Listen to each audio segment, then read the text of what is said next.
Hello friends, यदि आपको infertility है यानी कि बच्चे नहीं लग रहे हैं और अब आपको आईवीएफ की सलाह दी जा रही है, तो मैं doctor Sushila Saini, gynae laparoscopic surgeon, एक बार आपको जरूर कहूंगी कि एक बार इनफर्टिलिटी के लिए लेप्रोस्कोपी की जांच जरूर करवा लीजिए। अब आप पूछेंगे कि ये जांच इतनी जरूरी क्यों है? क्योंकि यदि आप लेप्रोस्कोपी करवाते हैं तो लेप्रोस्कोपी अकेले नहीं की जाती है, इसके साथ हिस्ट्रोस्कोपी भी की जाती है। इसको डायग्नोस्टिक हिस्ट्रोस्कोपी लेप्रोस्कोपी के नाम से जानते हैं। तो इसके अंदर दोनों तरफ की ट्यूब्स को टेस्ट किया जाता है कि यानी कि आपकी ट्यूब्स खुली हैं या बंद है।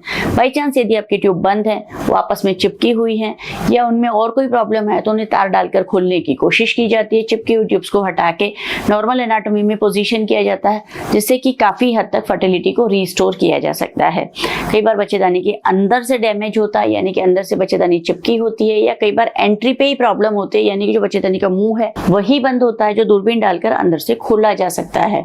और जब भी आप आईवीएफ कराएंगे तो आपका यूट्रस अंदर से हेल्दी जरूर होना चाहिए, क्योंकि आईवीएफ एक वेरी कॉस्टली प्रोसीजर है, उसमें बहुत सारा पैसा लग जाता है और वन टाइम का कम से कम 1.5-2 लाख रुपया लग जाता है। और यदि वो सही सक्सेसफुल नहीं होता है तो आपको वापस से उतना ही पैसा लगाना पड़ता है। लेकिन यदि आप हिस्ट्रोस्कोपी करवा लेते हैं, यूट्रस के अंदर से जांच करवा लेते हैं, तो आपको पता चल जाता है कि आपका यूट्रस हेल्दी है या नहीं है, तो आपको आईवीएफ करवाना है या नहीं करवाना।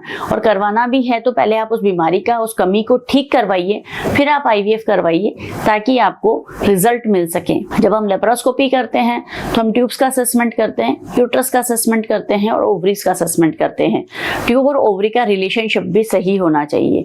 कई बार ट्यूब बच्चेदानी के आगे के हिस्से में या पीछे के हिस्से में ओवरी से कहीं दूर चिपकी होती है, जिसकी वजह से अंडे बन तो रहे हैं, फूट भी रहे हैं, लेकिन वो ट्यूब तक नहीं पहुंच पा रहे हैं। ऐसी स्थिति में जब दूरबीन का ऑपरेशन किया जाता है तो उसका ट्यूब और ओवरी का रिलेशनशिप ठीक कर दिया जाता है, जिससे कि प्रेगनेंसी होने में सहायता मिलती है। ट्यूब का कोई छोटा मोटा ब्लॉकेज होता है, कोई कचरा फंसा होता है, तो पानी डालकर उसको खोल दिया जाता है। और यदि बड़ा है, कोई काफी बड़ा ब्लॉकेज है, तो सितार डाल के खोला जाता है। और यदि यूट्रस के अंदर कोई फाइब्रॉइड है या कोई पॉलिप है, तो उसे दूरबीन द्वारा हटा दिया जाता है। और यदि कई बार आंतें आपस में चिपकी होती है, और कई बार एंडोमेट्रियोसिस के बारे में हमें पता नहीं चलता है, क्योंकि माइल्ड एंडोमेट्रियोसिस कई बार सोनोग्राफी में पकड़ में नहीं आता है। और जब हम लेप्रोस्कोप डालते हैं, अंदर दूरबीन की जांच करते हैं, तो पता चलता है कि अंदर एंडोमेट्रियोसिस है। जो माइल्ड टू मॉडरेट डिग्री का एंडोमेट्रियोसिस लेप्रोस्कोपी से ही पकड़ में आता है, या फिर पेशेंट को बहुत ज्यादा कोई सीवियर मेंस्ट्रुअल पेन हो रहा हो या और कोई तकलीफ हो रही हो, तो फिर आइडिया लगाया जा सकता है कि एंडोमेट्रियोसिस हो। अब यदि अंदर एंडोमेट्रियोसिस निकलता है तो उसका हाथों हाथ दूरबीन से वहीं इलाज कर दिया जाता है, जिससे कि आपके फर्टिलिटी के चांसेस लगभग दुगने हो जाते हैं।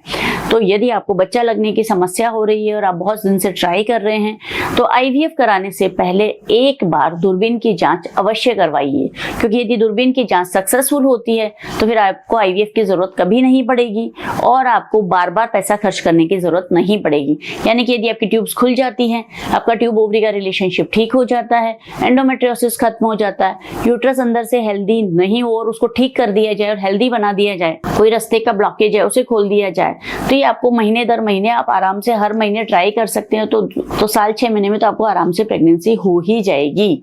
इसलिए आपको फिर बार बार पैसा खर्च करने की रिक्वायरमेंट नहीं आएगी और आपको बार बार सफरिंग भी नहीं होगी, क्योंकि आईवीएफ के अंदर बहुत सारे इंजेक्शंस लगते हैं, बहुत सारी तकलीफ होती है और बहुत सारा टाइम भी आपको देना पड़ता है। तो इन सब चीजों से बचने के लिए एक बार डायग्नोस्टिक हिस्ट्रोस्कोपी लेप्रोस्कोपी यानी कि दूरबीन की जांच जरूर करवा लीजिए।